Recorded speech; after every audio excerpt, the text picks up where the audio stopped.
Hello friends, JEE test number 5 के इस part में लास्ट 6 क्वेश्चंस को सॉल्व करेंगे।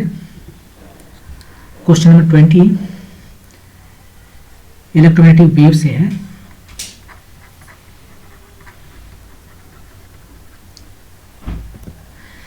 ये plane polarised light of wavelength lambda is equal to 400 nanometre is propagating along positive x axis with speed c is equal to 3 times 10 power 8 meter per second. The maximum electric field associated with the light is 300 volt per meter and it is vibrating along y-axis, positive y-axis. The expression for the magnetic field of the light is given by. देखिए यहाँ पर जो है तो एक पहले ये जो लाइट है वो प्लेन पोलराइज्ड लाइट है। प्लेन पोलराइज्ड लाइट का मतलब जो इसका इलेक्ट्रिक फील्ड या मैग्नेटिक फील्ड है वो एक प्लेन में वाइब्रेट कर रहा है। जो लाइट हमें मिलता है सन से या लाइट बल्ब से वो पोलराइज नहीं होता, वो अनपोलराइज होता है। तो जो वाइब्रेशन का प्लेन है इलेक्ट्रिक फील्ड या मैग्नेटिक फील्ड का, जो आपस में म्यूचुअली परपेंडिकुलर होते हैं, वह प्लेन फिक्स नहीं होता है। वो एक्स वाई प्लेन में मान लीजिए, जैसे इस केस में लाइट किधर जा रहा है, लाइट जा रहा है एक्स एक्सिस में, तो वाई जेड प्लेन में इलेक्ट्रिक फील्ड और मैग्नेटिक फील्ड होंगे, वो हमेशा परपेंडिकुलर होंगे। लेकिन जिस लाइन पे वे होंगे वो हमेशा चेंज करेगा। कभी यदि वाई एक्सिस में इलेक्ट्रिक फील्ड है तो वाई एक्सिस से 10 डिग्री पर जो है सो इलेक्ट्रिक फील्ड हो जाएगा, ये रैंडम रहेगा। कभी 20 डिग्री पर हो जाएगा, कभी 90 डिग्री पर हो जाएगा, कभी 100 डिग्री पर हो जाएगा, रैंडम। लेकिन ये जिधर भी जाएगा मैग्नेटिक फील्ड उससे कपल रहेगा। ये इस तरह से ये इलेक्ट्रिक फील्ड है और ये मैग्नेटिक फील्ड है। जब भी ये रोटेट करता है तो ये एक साथ में रोटेट करता है। अभी ये मान लीजिए हमारा एक्स एक्सिस, ये हमारा जेड एक्सिस है और इधर लाइट जा रहा है एक्स एक्सिस में, तो जेड में अभी है, कुछ देर के बाद में ये यहाँ आ जाएगा। लेकिन इसके साथ में ये इलेक्ट्रिक फील्ड है और ये मैग्नेटिक फील्ड है, ये दोनों साथ में दोनों रोटेट कर जाएगा। तो एनीवे वो तो अनपोलराइज लाइट हुआ है। ये भी पोलराइज लाइट है, वो एक ही डायरेक्शन में मूव करते रहेगा। मान लीजिए यदि जेड डायरेक्शन में इलेक्ट्रिक फील्ड है तो हमेशा जेड डायरेक्शन में ही रहेगा। मैग्नीट्यूड उसका अप से डाउन होगा और मैक्सिमम वैल्यू यहाँ पर दिया हुआ है। ये यहाँ पर मैक्सिमम वैल्यू जो है वो दिया हुआ है 300 वोल्ट पर मीटर। लाइट का स्पीड दिया हुआ है। अब बताना है कि जो मैग्नेटिक फील्ड एसोसिएटेड है इलेक्ट्रोमैग्नेटिक वेव के साथ में, उसका वैल्यू क्या होगा, डायरेक्शन क्या होगा, उसका मैग्नीट्यूड क्या होगा। तो यहाँ पर दो चीज़ें हैं, एक है मैग्नीट्यूड, ये बी का मैग्नीट्यूड, और दूसरा है डायरेक्शन। और ये जो उसका कोसाइन जो ऑसिलेशन है इसका, वो ऑसिलेशन बिल्कुल फेज में होता है इलेक्ट्रिक फील्ड का और मैग्नेटिक फील्ड का। तो इलेक्ट्रिक फील्ड का यहाँ पर ऑसिलेशन कैसे दिखाया, कॉस साइन कुछ भी दिखाया नहीं दिखाया, या तो कॉस होगा या साइन होगा, दो में से कोई एक होगा। तो यहाँ सब का सब कॉस है तो कोई एक ले लेंगे। यदि कॉस साइन होता है तब क्वेश्चन गलत हो जाता है। तो यहाँ पर पहली चीज़ है कि ये 4 है, 4 में से 2 जो है ये माइनस वाला साइन, टी का यदि प्रीफिक्स माइनस है तो वह पॉजिटिव एक्स एक्सिस में जा रहा है, ये भी पॉजिटिव एक्सिस में जा रहा है। टी का साइन यहाँ प्लस है तो ये निगेटिव एक्स एक्सिस में जा रहा है।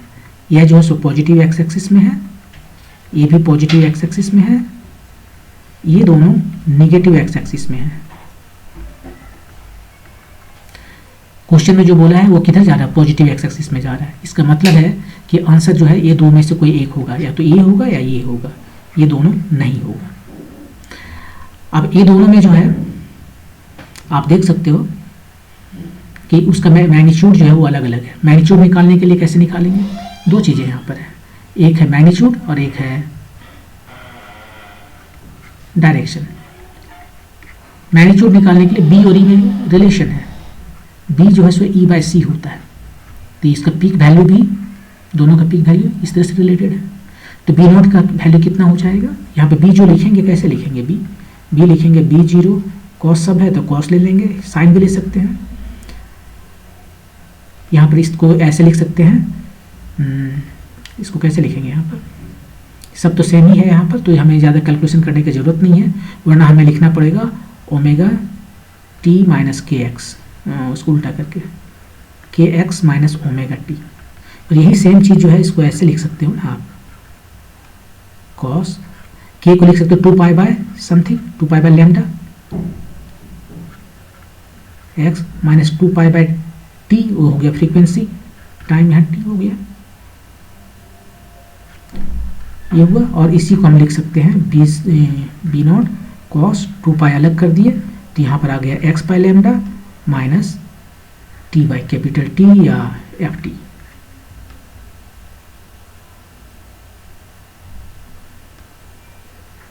ये हो गया। इसको देख के आप देख सकते हैं 2 पाई की जगह पे कुछ और भी ज़्यादा बाहर है, उसे अंदर ले जाना पड़ेगा यहाँ, और उसके बाद में आप बता सकते हो कि इसका ये फ्रीक्वेंसी कितना है, वो यहाँ से बताया जा सकता है। हालांकि इस क्वेश्चन में वो नहीं पूछा है, वो आप निकाल कर देख सकते हो, उसको वैल्यू यहाँ पर रखेंगे तो वो आएगा। ई नोट का वैल्यू कितना दिया है, ई नोट का वैल्यू दिया है 300, और सी का वैल्यू जो है सो दिया हुआ है स्पीड ऑफ लाइट,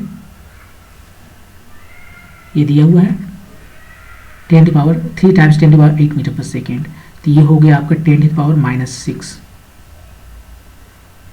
इतना हुआ। तो 10⁻⁻6 वाला होगा जो यही है केवल, तो आंसर हो गया 1 वाला, ये हो गया सही। डायरेक्शन चेक कीजिए, यहाँ पर ऑप्शन इस तरह से है कि केवल एक मैग्नीट्यूड को हम चेक करते हैं तो सही हो जाता है, और यहाँ पर ऐसा ही देख के ले, क्योंकि इसमें एक्स्ट्रा इन्फॉर्मेशन दे दिया गया इस क्वेश्चन में कि यहाँ पर दे दिया है पॉजिटिव एक्स एक्सिस में चल रहा है तो ये दोनों में से सही होगा, और मैग्नीट्यूड के हिसाब से केवल एक सही है। डायरेक्शन देखना है तो डायरेक्शन देख लेते हैं। यहाँ पर डायरेक्शन किधर है इलेक्ट्रिक फील्ड का, वाई एक्सिस की तरफ। इलेक्ट्रिक फील्ड का जो डायरेक्शन है वो वाई एक्सिस में है, लाइट का जो डायरेक्शन है वो एक्स एक्सिस में है, और मैग्नेटिक फील्ड का डायरेक्शन किधर होगा। अब यहाँ पर देख लीजिए, ये इलेक्ट्रिक फील्ड है, ये लाइट का डायरेक्शन है, इलेक्ट्रिक फील्ड का डायरेक्शन, मैग्नेटिक फील्ड का डायरेक्शन, ये जो दिखा रहा है ये इस तरह से सम कांस्टेंट है यहाँ पर। तो ये लाइट का डायरेक्शन हमें पता है आई, इलेक्ट्रिक फील्ड का डायरेक्शन हमें पता है जे, क्रॉस प्रोडक्ट। अब इसका डायरेक्शन किधर है कि आई आएगा, ये सही होने के लिए यहाँ पर क्या होना चाहिए, आई जो है सो जे क्रॉस के होना चाहिए, तभी जो है सो जाके सही होगा। इसका मतलब है बी का डायरेक्शन के होना चाहिए, के वाला लेंगे प्लस वाला, सब जगह तो प्लस ही है, तो बोलो इस क्वेश्चन में एक्स्ट्रा इन्फॉर्मेशन दे दिया गया तो यहाँ पर के होता, ठीक है। तो डायरेक्शन पता चल गया, यहाँ पर मैग्नीट्यूड पता चल गया। अब इसके अंदर में जो वैल्यू है वो सबका सब सेम है, इसलिए यहाँ पर ज़्यादा कुछ करने की जरूरत नहीं है, लेकिन यदि सबका डिफर करता तो कौन वाला लेते, तो उसको यहाँ पर निकाल रहे हैं। देखिए बी नॉट का निकला हुआ है 10⁻⁻6 cos 2 pi x by lambda. Lambda कितना है, लेमडा दिया है ना 400 नैनोमीटर है, तो ऊपर जाकर 10⁹ हो गया, माइनस ये फ्रीक्वेंसी कितना होता है, फ्रीक्वेंसी होता है सी बाय लेमडा, राइट, यही फ्रीक्वेंसी है सी बाय लेमडा, और ये टाइम टी है।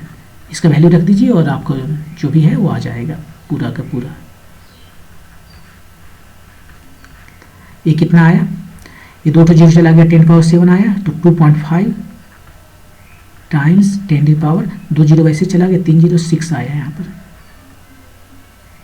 और यहाँ पर सी बाय लेमडा कितना है, सी है 3 टाइम्स 10⁸, और लेमडा कितना है, लेमडा है शायद 400 nanometre, 400 nanometre, nanometre 10⁻⁻9 time T,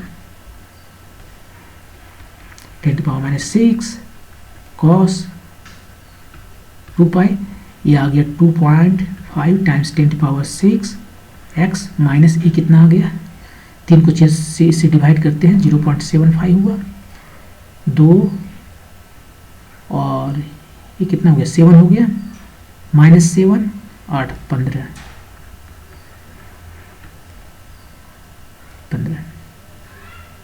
T. इसमें से जो कॉमन निकलता है निकाल लेते हैं।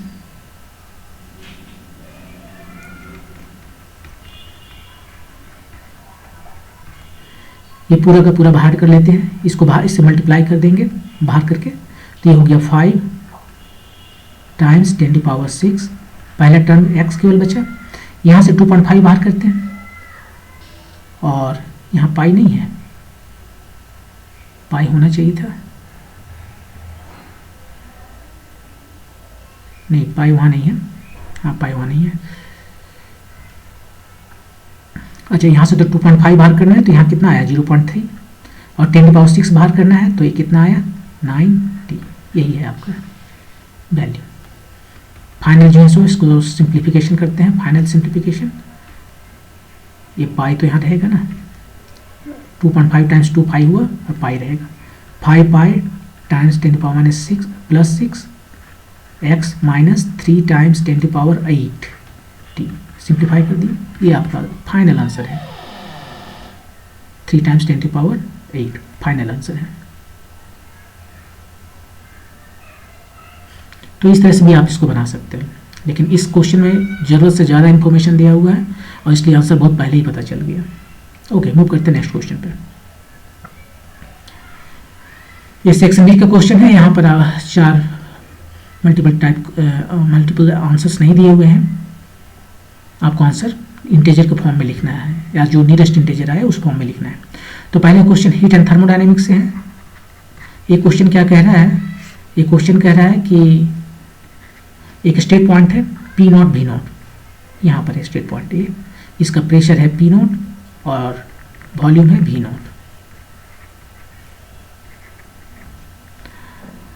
क्या किया, first the system is taken from A to B, P0 पर ही। दूसरा पॉइंट जो दिया है P0 5 V0 at constant pressure. फिर एक्स्ट्रा इन्फॉर्मेशन है, केवल यही लिखने का मतलब है कि इसका प्रेशर दो सेम है दोनों जगह, तो इस तरह से जाएगा। ये दूसरा पॉइंट जो है B P0 5 V0, यहाँ पर वॉल्यूम है 5 V0 और प्रेशर सेम है, ठीक है।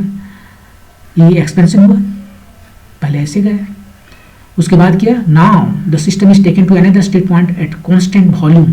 अब यहाँ से नीचे उतर रहा है वॉल्यूम, यहाँ पर कहाँ पर आ गया, ये C पॉइंट पर, और C पर प्रेशर कितना है, कुछ है P, इसका प्रेशर है P और वॉल्यूम तो वही 5 V0 है। ये and the heat absorption by the system is Q1। यहाँ पर जो हीट एब्जॉर्ब किया वो है Q1 और यहाँ पर जो हीट एब्जॉर्ब किया है वो है Q, क्वेश्चन में दिया है Q0 यहाँ पर है। If the point A and C, ये पॉइंट C है, ये पॉइंट A है, दोनों एक ही आइसोथर्म पर है, मतलब दोनों का टेम्परेचर सेम है। ये हमारा आइसोथर्म हम ड्रॉ कर रहे हैं, स्ट्रेट लाइन है, नॉट स्ट्रेट लाइन लेकिन कर्व्ड लाइन है, एक ही लाइन है। ये जो है सो आइसोथर्म है। आइसोथर्म मतलब इसके सारे पॉइंट्स पर टेम्परेचर सेम रहेंगे, तो कहने का मतलब A और C का जो टेम्परेचर सेम है, टेम्परेचर A का जो है वही टेम्परेचर C का है। क्वेश्चन ये है कि द वैल्यू ऑफ Q1 का वैल्यू Q0 के टर्म में लिखिए और बताइए यहाँ पर कितना आना चाहिए। तो हम क्या करते हैं, हमारे पास दो प्रोसेसेस हैं, A टू B और B टू C। दोनों में हम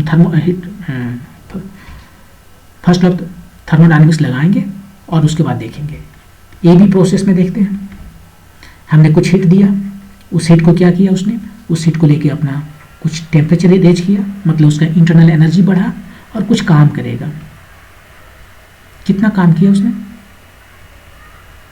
उसने काम किया, यहाँ पर देख रहे हैं कांस्टेंट प्रेशर पर जो काम हो रहा है, वर्क डन कितना होता है, वर्क डन होता है पी डी भी, उसका इंटीग्रेशन। पी यदि कांस्टेंट है तो बाहर आ गया इसके इंटीग्रेशन के डी बी, और डी बी मतलब डेल्टा बी, डी बी मतलब कि चेंज इन वॉल्यूम। तो यहाँ से यहाँ तक जो वॉल्यूम में चेंज हो रहा है उसको हम डेल्टा भी कर सकते हैं। तो ये हमारा है प्रेशर टाइम जो वॉल्यूम चेंज हुआ है, ये दोनों का प्रोडक्ट, यही है वर्क डन। तो यहाँ से यहाँ तक आने में प्रेशर वॉल्यूम कितना चेंज हुआ, V0 से 5 V0 मतलब 4 V0 चेंज हुआ, और प्रेशर कितना है P0, ये वर्क डन किया उसने, और ये उसका इंटरनल एनर्जी में चेंज आया, और ये नंबर जो है सो Q0 दिया हुआ है क्वेश्चन में, ठीक है। एक इक्वेशन हमारा ये आ गया ए बी प्रोसेस के लिए। अब दूसरा प्रोसेस जो है BC, उसके लिए हम देखें सेम फार्मूला लगाएंगे, फर्स्ट ऑफ थर्मोडायनेमिक्स। हमने हीट इतना सप्लाई किया, उस हीट को लेकर कुछ वर्क डन किया, कुछ चेंज किया अपना इंटरनल एनर्जी, मतलब टेम्परेचर चेंज किया और कुछ वर्क डन किया। यहाँ पर वर्क डन कितना है, वॉल्यूम चेंज ही नहीं हो रहा है। यदि ए वॉल्यूम चेंज नहीं हो रहा है, डी भी हमेशा यदि फिक्स्ड है, चेंज नहीं हो रहा है तो वो जीरो हो गया। वॉल्यूम यदि चेंज नहीं हो रहा तो डी भी जीरो हो गया, मतलब वर्क डन जीरो हो गया, ये जीरो हो गया। ये हमारा Q1 है। क्वेश्चन में बोला कि Q1 है। अब Q1 को इसके टर्म में लिखना है। अब देखिए यहाँ पर जो है यहाँ पर ये जो एनर्जी है, टेम्परेचर यहाँ से यहाँ बढ़ रहा है ना, ये एक आइसोथर्म है, दाहिने तरफ टेम्परेचर बढ़ता है, बाएं तरफ घटता है। तो यहाँ टेम्परेचर बढ़ा था तो ये डेल्टा यू जो है सो पॉजिटिव था। यहाँ पर ज़्यादा टेम्परेचर से फिर वही वापस टेम्परेचर आ गया, टेम्परेचर घटा है, मतलब ये इंटरनल एनर्जी जो है वो क्या हो गया, कम हो गया। तो ये जो वैल्यू, यदि हम केवल मैग्नीट्यूड की बात करें तो हमें माइनस डेल्टा यू मैग्नीट्यूड लिखना होगा, और यहाँ पर ये प्लस लिखना होगा इस साइन के साथ। अब इसका वैल्यू यहाँ से उठा के यहाँ रख दें, ये माइनस सहित जो है इसका वैल्यू यहाँ, इसको लेफ्ट में ले जाएंगे तो माइनस हो जाएगा, और उसका वैल्यू यहाँ रखेंगे तो कितना हो जाएगा, ये हो जाएगा P0 4 V0 माइनस Q0। ये आ गया हमारा 4 P0 V0 माइनस Q0। इसको कंपेयर कीजिए जो एक्सप्रेशन दिया है x P0 V0 minus Q0 से, x का वैल्यू कितना आया 4, ये आपका आंसर है 4। तो इस हीट एंड थर्मोडायनेमिक्स में क्या करना है, फर्स्ट लॉ ऑफ थर्मोडायनेमिक्स लगाना है, बस यही तो लगाना था और तो कुछ नहीं करना है। ओके, मूव करते हैं नेक्स्ट क्वेश्चन पे। ये क्वेश्चन टेलीकम्युनिकेशन से है। यहाँ पर एक एम्पलीट्यूड मॉड्यूलेटेड सिग्नल है, ये एम्पलीट्यूड मॉड्यूलेटेड सिग्नल है। इसमें दो ठो सिग्नल है, एक ये कैरियर वेव का है, कैरियर वेव का फ्रीक्वेंसी बहुत ज़्यादा होता है, और वो जो है सो सिग्नल, जैसे हम मान लीजिए बातें करते हैं तो उसका फ्रीक्वेंसी कितना होता है, हम लोग जानते हैं कि 20,000 हर्ट्ज तक होता है, 20 हर्ट्ज से। तो वो है, यदि रेडियो की हम बातें करें तो, और यदि टीवी की बातें करें तो फिर ये ज़्यादा हो जाएगा, विजुअल आ जाएगा, तो विजुअल का फ्रीक्वेंसी ज़्यादा रहता है ना। तो चाहे जो भी हो, वो जो है एम जो लिखे हैं मॉड्यूलेटेड के लिए या फिर सिग्नल के लिए, इसको सिग्नल में तो दोनों रहेगा, एक मॉड्यूलेटेड है जो एक्चुअल में है जिसको मुझे भेजना था, लेकिन कैरियर के साथ मिला के भेजेंगे, वैसे इसको भेज नहीं सकते।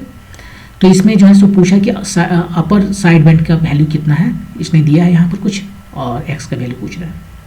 तो आप इसमें देखिए 3 ठो फ्रीक्वेंसी आपको मिलेगा। यदि आप इसको एक्सपेंड कीजिए तो एक देखिए, हम इसको एक्सपेंड कर रहे हैं, A0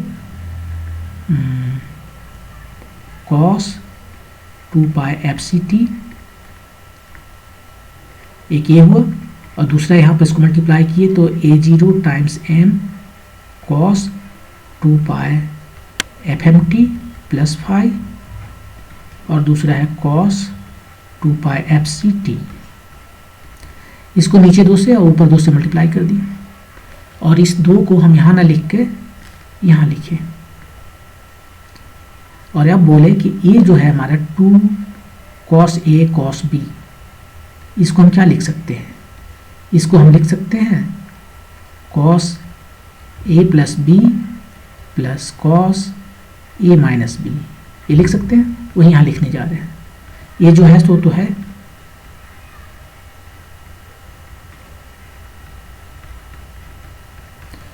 यहाँ पर जो कांस्टेंट है वो है, और बाकी हम लिखने जा रहे हैं ये दो, इस यहाँ पर एक बार ऐड करना है, एक बार सब्ट्रैक्ट करना है।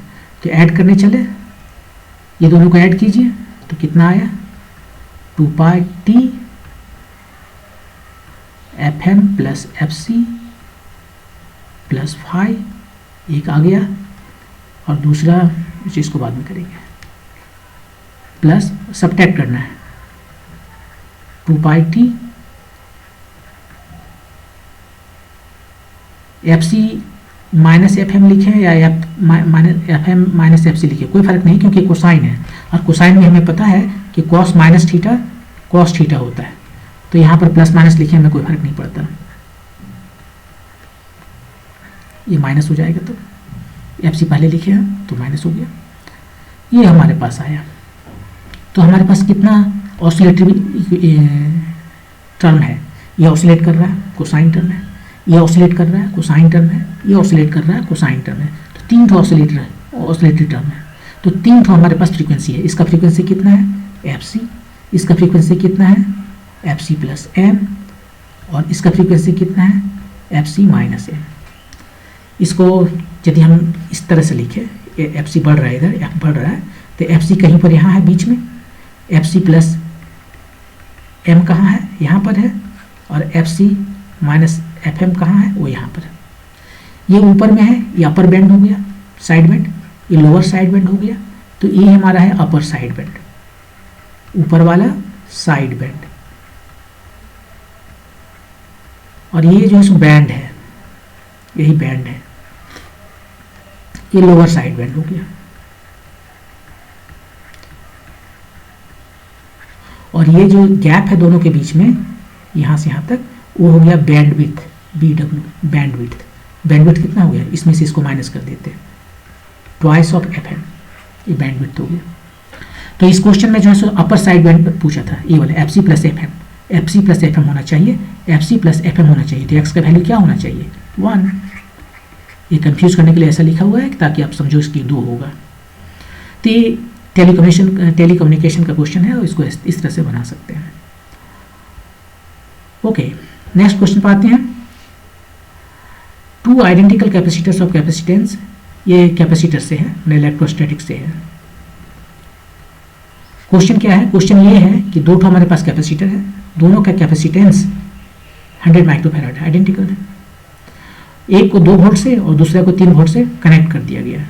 लीजिए कनेक्ट कर देते हैं, इसको 2 वोल्ट से कनेक्ट कर दिया और इसको 3 वोल्ट से कनेक्ट कर दिया, इसको 2 वोल्ट से कनेक्ट कर दिया। इस पर कुछ चार्ज आ गया स्टेडी स्टेट में, इतना चार्ज आ जाएगा मैक्सिमम Q1, और इस पर Q2, Q1 कितना होगा, स्टेडी स्टेट में जो चीज़ पर चार्ज रहेगा वो हो जाएगा CV, और C का वैल्यू कितना है इसे बाद में रखेंगे। इसका C V1, इसको V1 कहते हैं, इसको V2 कहते हैं। अभी वेरिएबल के टर्म में लिख लेते हैं, बाद में हम उसका वैल्यू रख देंगे।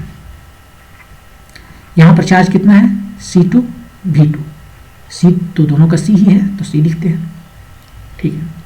अब क्या किया, बोला अब इसको हम बैटरी से डिस्कनेक्ट कर लेते हैं और उसके बाद में ये दोनों को हम ऐसा करते हैं कि ये दोनों को हम कनेक्ट करते हैं।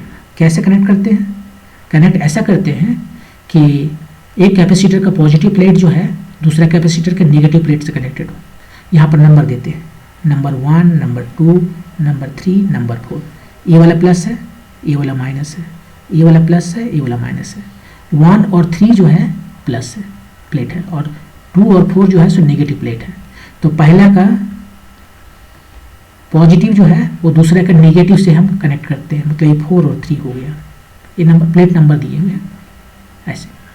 यहाँ पर कितना चार्ज है, यहाँ पर चार्ज है Q1, यहाँ कितना चार्ज है -Q1 शुरू में t=0 पर जस्ट कनेक्ट करने के तुरंत बाद। यहाँ पर कितना चार्ज है, अब यहाँ पर चार्ज Q2 है, यहाँ पर चार्ज -Q2 है क्योंकि नेगेटिव टर्मिनल है। फोर्थ वाला देखिए, ये एग्जैक्टली शुरू में हमने कभी इस पर कनेक्शन किया भी नहीं हुआ है तब, और जैसे ही कनेक्शन करेंगे तो क्या होगा, चार्ज फ्लो करना शुरू कर देगा। और चार्ज कब तक फ्लो करेगा, चार्ज फ्लो क्यों करता है, कोई भी चीज़ फ्लो क्यों करता है, वहाँ पर ग्रेडियंट होता है या आप कह सकते हैं डिफरेंस होता है कोई चीज़ों का। या हवा बहती है क्योंकि वहाँ प्रेशर डिफरेंस है, नदी बहती है वहाँ भी प्रेशर डिफरेंस है। चार्ज बह रहा है में करंट है क्योंकि वहाँ पर पोटेंशियल डिफरेंस है, में वोल्टेज है। हीट बहती है क्योंकि वहाँ पर भी टेम्परेचर डिफरेंस है, तो यहाँ भी वो पोटेंशियल डिफरेंस है, में वोल्टेज है। दोनों के अक्रॉस जो वोल्टेज सेम हो जाएगा, पोटेंशियल ड्रॉप सेम हो जाएगा, तब चार्ज का फ्लो रुक जाएगा। तो ये जो दोनों पॉइंट है इसका नाम हम देते हैं MN। MN के अक्रॉस में जो है इधर से या इधर से दोनों जगह से जब पोटेंशियल ड्रॉप सेम हो जाएगा तो ये रुक जाएगा इसका फ्लो। तो उस वक्त कितना फ्लो कर चुका होगा, Q से मान लेते हैं कि -Q चार्ज यहाँ से फ्लो कर लिया, तो माइनस कहाँ जाएगा, इसके पास चला जाएगा। अभी टोटल चार्ज जो है इस प्लेट पर दोनों मिला के कितना है, Q1 -Q2। यहाँ से ये Q2 है तो यहाँ पर -Q1 हो जाएगा और ये +Q हो जाएगा। यहाँ से कुछ चार्ज निकल के इधर चला गया, ठीक है। अब ऐसा करने के बाद में वो रुक गया है, इतना चार्ज जाने के बाद वो रुक गया है, मतलब पोटेंशियल ड्रॉप जो है MN जो है वो फिक्स्ड हो गया है, कांस्टेंट हो गया, अब वो चेंज नहीं कर रहा है। और ये जो है दोनों के लिए, दोनों कैपेसिटर के लिए V1 V2, इधर से हम यदि V1 बोले इधर से V2 बोले, इसको 2 नंबर बोल रहे हैं, इसको 1 नंबर बोल रहे हैं। अब V1 मतलब ये वाला इधर से पोटेंशियल ड्रॉप, V2 मतलब इधर से पोटेंशियल ड्रॉप, एक्चुअली वो VMN ही तो है। इधर से जब पोटेंशियल ड्रॉप हो रहा है तो कितना हुआ, पोटेंशियल ड्रॉप जो है चार्ज पर कैसे निकालते हैं, Q इक्वल टू सी भी फार्मूला से निकालते हैं, राइट। तो भी कितना हो गया, Q by C, Q by C हुआ। तो इधर से देखते हैं कितना पोटेंशियल ड्रॉप हुआ, Q, चार्ज कितना है Q1 माइनस Q बाई सी। इधर से कितना पोटेंशियल ड्रॉप हुआ, यहाँ पर चार्ज कितना है Q माइनस Q2 बाई सी, सी दोनों का सेम है तो खत्म हो गया। तो Q आ गया यहाँ पर Q1 प्लस Q2 बाई 2, ये Q का वैल्यू आ गया। तो अब यहाँ पर जो है हम देखते हैं, फिर से इसको एक बार बना लेते हैं। यहाँ पर कितना चार्ज है Q1 माइनस Q, वो वैल्यू कितना आया Q1 माइनस Q कितना है, ये वाला वैल्यू रखते हैं, कितना आया Q1 माइनस Q2 बाई 2, और Q2 नहीं, यहाँ पर जो है सो कितना है small q minus Q2, small q मतलब Q1 plus Q2 by 2 minus Q2, कितना आया ये आया Q1 माइनस Q2 बाई 2, दोनों सेम आ गया ना, Q1 minus Q2 by 2, Q1 minus Q2 by 2। तो यहाँ आ गया Q1 माइनस Q2 बाई 2, ये भी हो गया Q1 माइनस Q2 बाई 2, और ये उसका जस्ट माइनस है, जो यहाँ पर है वही माइनस है। अब इसके अक्रॉस जो पोटेंशियल ड्रॉप है वो सेम हो गया है, ठीक है। क्वेश्चन क्या पूछा, loss of energy is equal to how many joule, loss कितना हुआ, शुरू में कितना था एनर्जी इसके पास हाफ सी वी स्क्वायर, इसके पास हाफ सी वी स्क्वायर। अब यहाँ से निकाल सकते हैं, इससे पोटेंशियल भी निकाल सकते हैं, या फिर एनर्जी ऐसे निकालते हैं ना, हाफ सी वी स्क्वायर निकाल सकते हैं, या Q स्क्वायर बाई 2C कह सकते हैं, दोनों में से कोई भी यूज कर सकते हैं। तो यहाँ पर भी निकाल सकते हैं, भी निकालने में क्या है, यहाँ पर जो भी कॉमन है वो है, कोई भी चार्ज ले लेते हैं, ये वाला charge Q1 minus Q2 by 2C ये है, और Q1 का वैल्यू कितना है यहाँ से आप देख सकते हो CV1, उसी को लिखते हैं CV1 minus CV2 by 2C, तो वह कितना आ गया V1 माइनस V2 बाई 2, ये है कॉमन पोटेंशियल। तो अब जो है सो शुरू में कितना एनर्जी था वो सब निकालते हैं। शुरू में एनर्जी जो है यहाँ पर है, यहाँ नहीं लिखें, इधर ही लिखते हैं। शुरू में जो एनर्जी है जब दोनों 2 वोल्ट और 3 वोल्ट के साथ कनेक्टेड था तब कितना था, वो था half C V1 square plus half C V2 square. बाद में कितना है, अब इस केस में, अब इसके दोनों के अक्रॉस जो पोटेंशियल है वो V1 माइनस V2 बाई 2 है, half C V1 minus V2 by 2, ये पोटेंशियल ड्रॉप है उसके अक्रॉस में, और उतना ही दूसरा के लिए भी।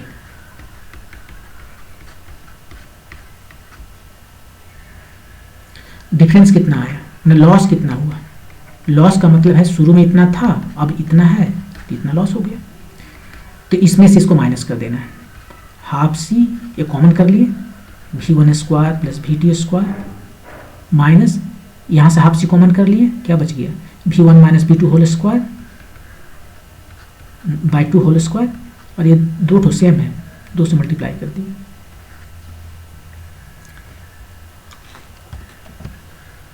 इसको जस्ट सिंप्लीफाई कीजिए, आपका आंसर है। हम जल्दी से सिंप्लीफाई करके लिख देते हैं, ये जो है सो हो गया हमारा V1 square plus V2 square minus के 4 में से 1 चला गया तो V1 minus V2 square by 2, तो ये हो गया C बाई 4, और ये 2 V1 स्क्वायर में से 1 भी चला गया तो V1 square plus V2 square minus में प्लस 2V1 V2, ये हो गया V1 plus V2 square C by 4, इतना आपका लॉस हो गया। वैल्यू रख के देख लीजिए अभी देख लीजिए, ये जो है यहाँ प्लस है, इसका ये मतलब नहीं है कि जितना शुरू में था उससे ज़्यादा हो गया, यहाँ 4 है, ये देख लीजिएगा 4 है। शुरू में एनर्जी जो है वो भी दिखा देंगे, पहले इसको निकाल लेते हैं। सी कितना है, अब सी सबका वैल्यू रखना होगा, 100 माइक्रोफेराड और 2-3 वोल्ट है, सी का वैल्यू है 100 माइक्रोफेराड, और V1 प्लस V2, V1 है 2 और V2 है 3, उसका स्क्वायर बाई 4 कितना आया। इसको ये 25, ये माइक्रो है, रहने देते हैं माइक्रो भी, और ये 5 टाइम्स 5 25 इतना जूल, 625 माइक्रो जूल इतना लॉस हुआ, 625 माइक्रो जूल। अब यहाँ पर हम जो है जैसे कि प्रॉमिस किए थे कि आपको दिखाएंगे कि शुरू में इससे ज़्यादा एनर्जी था, शुरू में जो एनर्जी था वो कितना था, half C V1 square plus V2 square. C कितना है 100 माइक्रो, इतना माइक्रो जूल हो गया बाय 2, और V1 स्क्वायर कितना है 2 का स्क्वायर, V2 स्क्वायर 3 का स्क्वायर, ये कितना हो गया, ये 9 और ये 4 13, 13 का आधा 6.5 100 times micro joule, 650 micro joule. 650 micro joule था, 625 खत्म हो गया, बचा केवल 25 माइक्रो जूल। आप यहाँ चेक कर सकते हो कि अभी इसके पास जो एनर्जी है वो कितना है, ये हो गया C V1 minus V2 by 2 का होल स्क्वायर, ये 25 माइक्रो जूल आएगा। आप देख सकते हो ये 100 है, 100 माइक्रो जूल बाई 2 नहीं 4 हो गया ना, 4। अब V1 माइनस V2 ये तो 1 है, V1 है 2 और V2 है 3, तो उसका डिफरेंस हुआ -1 का स्क्वायर 1, तो ये आ गया 25 माइक्रो जूल।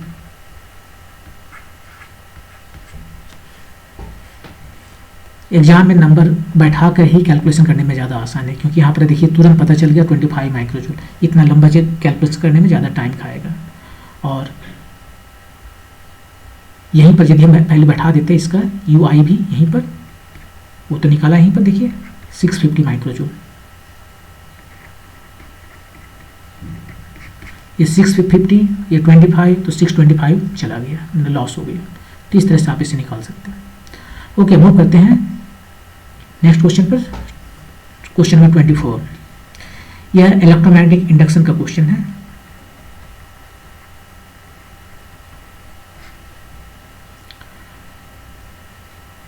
ये क्वेश्चन जो है क्या है, क्वेश्चन ये है कि एक हमारे पास इस तरह का आर्क है, बहुत बड़ा आर्क है, ऑलमोस्ट सर्किल है, और एक एंगल थीटा कितना है, ये 300 डिग्री बना रहा है।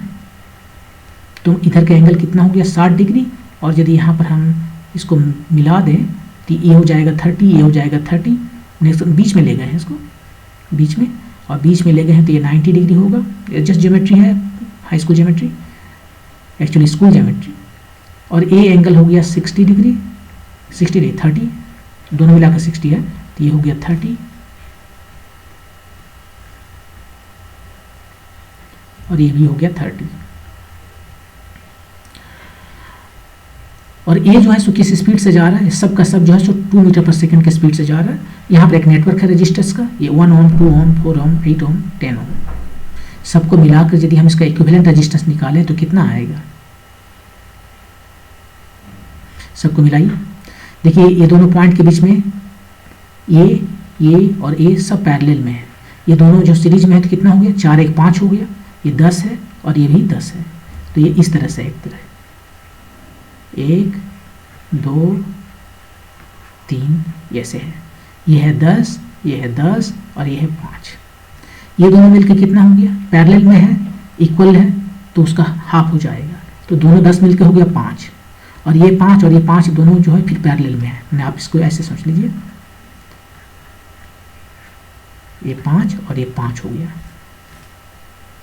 ये दोनों मिला के पहले चले तो 10 10 होकर 5 हो गया, और ये दोनों फिर हाफ हो गया तो 2.5 ओम आ गया इक्विवेलेंट रेजिस्टेंस, 2.5 ओम। तो ये सब के बदले एक ही रेजिस्टेंस है हमारे पास 2.5 ओम। और ये कैसे काम करेगा, जब भी कोई कंडक्टर मूव करता है किसी मैग्नेटिक फील्ड में परपेंडिकुलर डायरेक्शन में, तो उसमें वह एक बैटरी की तरह बन जाता है, वो बैटरी बन जाता है, एक इसको मोशनल इलेक्ट्रोमोटिव फोर्स कहते हैं ना, मोशन के वजह से एक बैटरी बन गया, मोशनल ईएमएफ जनरेट होता है। और ये कितना होता है, ये कुछ नहीं, जो इसका एंड पॉइंट है ना, वो दोनों के बीच का जो मिनिमम डिस्टेंस है बस वही लेंगे, प्रोवाइडेड ये परपेंडिकुलर हो इस फील्ड पर और जिधर ये मूव कर रहा है उस पर भी। मूव इधर कर रहा है तो उस पर देखिए परपेंडिकुलर है ना, ये इधर मूव कर रहा है, ये परपेंडिकुलर है। तो ये डिस्टेंस कितना वो निकालिए, ज्योमेट्री से निकालिए। ये रेडियस है, ये निकल जाएगा, ये कितना आएगा, ये आएगा, ये रेडियस तो नहीं है, रेडियस यहाँ है, तो आर साइन थीटा, राइट, ये आर है, ये भी आर है, ये होगा आर कॉस थीटा, ये होगा R sine theta, R sine theta, और इधर वाला भी आर साइन थीटा है। तो जो लेंथ है यहाँ पर दोनों के बीच में, इसको ऐसे समझ सकते हैं कि एक लेंथ यहाँ पर है और इधर हमारा बैटरी है, एक बैटरी कितना का है, रजिस्टर है 2.5 ओम का, और ये जो है कंडक्टर मूव कर रहा है मैग्नेटिक फील्ड में, तो ये एक बैटरी बनाएगा, और बैटरी जो है यहाँ पर हमने बैटरी बना दिया। इसका EMF कितना होगा, ये होगा BLV, B magnetic field, L है ये लेंथ जो कि परपेंडिकुलर है V के और परपेंडिकुलर है इस मैग्नेटिक फील्ड के। तो यहाँ पर V इधर चल रहा है तो उसका परपेंडिकुलर A वाला लेंथ है, जो कि यहाँ पर इस केस में आया है R sin theta and R sin theta, 2R sin theta, और V का वैल्यू जो दिया हुआ है, B का वैल्यू आप सबका वैल्यू रखते हैं। B है 2 टेस्ला, 2, R कितना है 5 सेंटीमीटर, मीटर में कन्वर्ट कर दिए। साइन थीटा कितना है, साइन थीटा 30 डिग्री हो गया, तो साइन थीटा साइन 30 डिग्री जो कि हाफ है, और V का वैल्यू कितना दिया है 2 मीटर पर सेकेंड। इतना इसका EMF आया, ये कितना हो गया 2 2 4, 120 साइन 30 हाफ टाइम्स 2, ये चला गया 4 5 20, तो ये 1/5 वोल्ट आया। करंट कितना जा रहा है इससे, करंट जो है सो E/R हो गया, ये है 1/5, और R का वैल्यू कितना है, नीचे R है 2.5, इतना एम्पियर, 125 इतना एम्पियर। मिली एम्पियर में कन्वर्ट करना है तो 1000 से मल्टीप्लाई कर देते हैं, ये हो गया मिली एम्पियर। इसको ये मल्टीप्लाई किए तो 8 हो गया, ये 80 मिली एम्पियर आ गया, ये आपका आंसर 80 मिली एम्पियर। तो इसमें पहले तो ये नेटवर्क है, उसका इक्विवेलेंट रेजिस्टेंस पता कीजिए 2.5 ओम है। अब यहाँ पर किस तरह का ये है, मैंने कि कहने का मतलब है कि यदि हमारे पास मैग्नेटिक फील्ड है, ये इन टू द प्लेन है, परपेंडिकुलर टू द प्लेन हमारा स्क्रीन का प्लेन के, और इन टू द प्लेन है, ये आउट ऑफ द प्लेन भी हो सकता था, कोई फर्क नहीं पड़ता। अब यहाँ पर एक कंडक्टर हमारे पास है जिससे चार्ज फ्लो करता है, अब वो किस शेप में है हमें कोई फर्क नहीं पड़ता, किस शेप में है नहीं है हमें कोई फर्क नहीं पड़ता, ठीक है, ऐसे घूम फिर के चाहे जैसे भी है, क्या फर्क पड़ता है इसका इनिशियल पॉइंट और फाइनल पॉइंट कहाँ है। अब यहाँ से देखिए परपेंडिकुलर चल रहा है इधर, ये सब का सब जो है एक रेजिस्टेंस यहाँ पर लगा दिया है, ये यदि सब का सब इधर मूव कर रहा है, ये जो जिधर मूव कर रहा है उसके परपेंडिकुलर हम कौन सा लेंथ इसका मेजर कर सकते हैं, ये वाला फील्ड जहाँ खत्म हो रहा है वहाँ पर देखिए, बस यहाँ पर ये वाला, यही मेजर कर सकते हैं, यही हमें चाहिए, यही जो है सो बैटरी हम बनेगा, बाकी सब बेकार है। इनिशियल पॉइंट मतलब भी इधर जा रहा है ना, और जहाँ फील्ड खत्म हो रहा है उस जगह पर ये कितना है, बस यही देखना है। यदि आपके पास ऐसा होता, फील्ड इस तरह से जा रहा है, ठीक है, तो हमें कहाँ देखना है, यहाँ फील्ड खत्म हो रहा है, तो ये वाला डिस्टेंस हमें ज़रूरत है, और ये डिस्टेंस और ये डिस्टेंस तो सेम है, तो हमें ये डिस्टेंस देखना है, इसको नहीं देखना है। ये एल दिया हुआ है, ये थीटा दिया हुआ है, तो आप निकाल लीजिए ये एल साइन थीटा और ये एल साइन थीटा, तो ये जो डिस्टेंस है 2L साइन थीटा हुआ, वही बैटरी बनेगा। जो बैटरी बनेगा E = BLV में फार्मूला में ये बैटरी बना रहा है, तो B तो ठीक है, L के जगह पर यही है 2L साइन थीटा, इसको L प्राइम कर देते हैं कंफ्यूज ना होने के लिए। यहाँ पर यही L हमारा है जो बैटरी बनाता है, BLV, और कोई नहीं, ये टोटल डिस्टेंस नहीं L है। तो इस केस में भी हमने वही किया, देखिए पूरा का पूरा ऑलमोस्ट सर्किल बना दिया, लेकिन जहाँ पर ये जा रहा है, जहाँ मैग्नेटिक फील्ड खत्म हो रहा है, तो ये जो डिस्टेंस है यही हमारा L है, और ये डिस्टेंस इसके बराबर है ना, यहाँ पे हम निकाल सकते हैं ज्योमेट्री से डिस्टेंस कितना आया, R sine theta plus R sine theta. तो एक बार हमें एल पता चल गया तो हमें EMF पता चल जाएगा बैटरी का, VL भी होता है। और एक बार ये पता चल गया तो करंट हमें पता चल जाएगा, ये इक्विवेलेंट रेजिस्टेंस ले लेंगे। अब रेजिस्टेंस की जगह पर सिंपली एक रेजिस्टेंस दे सकता है या बहुत सारा रेजिस्टेंस देकर छोड़ सकता है। और अब आपको यहाँ पर रेजिस्टेंस का इक्विवेलेंट रेजिस्टेंस निकालना पड़ेगा। ओके, अब मूव करते हैं नेक्स्ट क्वेश्चन पे। ये लास्ट क्वेश्चन है और एक क्वेश्चन इलेक्ट्रॉनिक्स से है। ये डायोड से है क्वेश्चन, मेनली जेनर डायोड लगा हुआ है। क्वेश्चन ये है कि 12 वोल्ट का बैटरी है, ये कनेक्टेड है एक रजिस्टर 100 ओम से और एक लोड रजिस्टर जो कि वेरिएबल है, ये चेंज करेगा, और एक जेनर डायोड लगा हुआ है। जेनर डायोड का ब्रेकिंग वोल्टेज है, ब्रेकडाउन वोल्टेज है 6 वोल्ट। इसका मतलब ये हुआ कि इसके एक्रॉस वो 6 वोल्ट जो है, जब इसमें ये रिवर्स बायस रहेगा ना, देखिए रिवर्स बायस है, करंट इधर से जा रहा है, रिवर्स बायस है, तब इसके एक्रॉस ये हमेशा सेम 6 वोल्ट ही रखेगा, 6 वोल्ट से ज़्यादा होने नहीं देगा। तो यदि ये दोनों पॉइंट के बीच में वोल्टेज 6 है तो ये जो RL है उसके एक्रॉस भी वोल्टेज 6 है, फिक्स्ड है। तो ये तो बढ़िया है, स्टेबलाइजर का काम करेगा ना, वोल्टेज को फिक्स कर दिया 6 वोल्ट पर। ये 12 वोल्ट रहे या 20 वोल्ट रहे कोई फर्क नहीं पड़ता है, ये 6 वोल्ट ही देगा, प्रोवाइडेड ये डैमेज ना हो जाए। और डैमेज कब होगा, हर एक का अपना एक कैपेसिटी है डैमेज होने का। जैसे इसके लिए है 10 मिली एम्पियर, इसमें जब 10 मिली एम्पियर से ज़्यादा करंट जाएगा तो ये डैमेज हो जाएगा। तो इसमें हम जो मैक्सिमम करंट बहा सकते हैं वो है 10 मिली एम्पियर।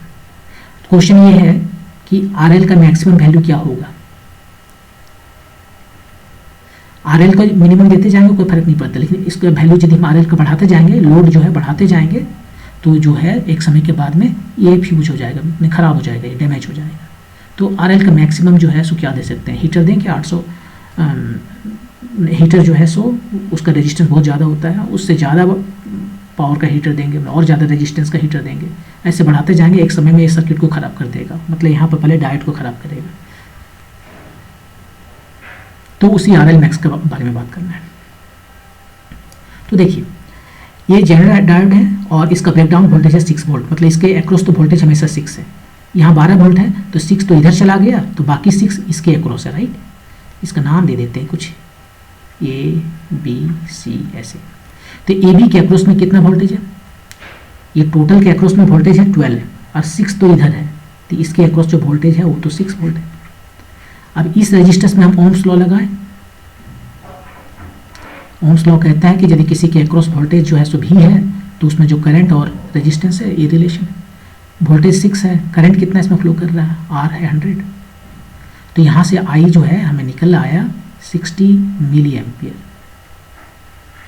इसमें 60 मिली एम्पियर का वोल्ट चल रहा है, 60 मिली एम्पियर। अब यहाँ पर जो है सो कितना करंट इसमें जा सकता है, इसको वोल्टेज हमेशा 6 रखना है, यदि ज़्यादा करंट आएगा तो अपने में पास कर लेगा और उतना ही करंट इधर से देगा कि ये जो है सो 6 वोल्ट इसके एक्रॉस भी रहे। तो अपने में कितना मैक्सिमम करंट पास कर सकता है, 10 मिली एम्पियर। तो इधर से कितना पास होगा, 60 में से 10 इधर चला गया तो इधर पास होगा 50 मिली एम्पियर।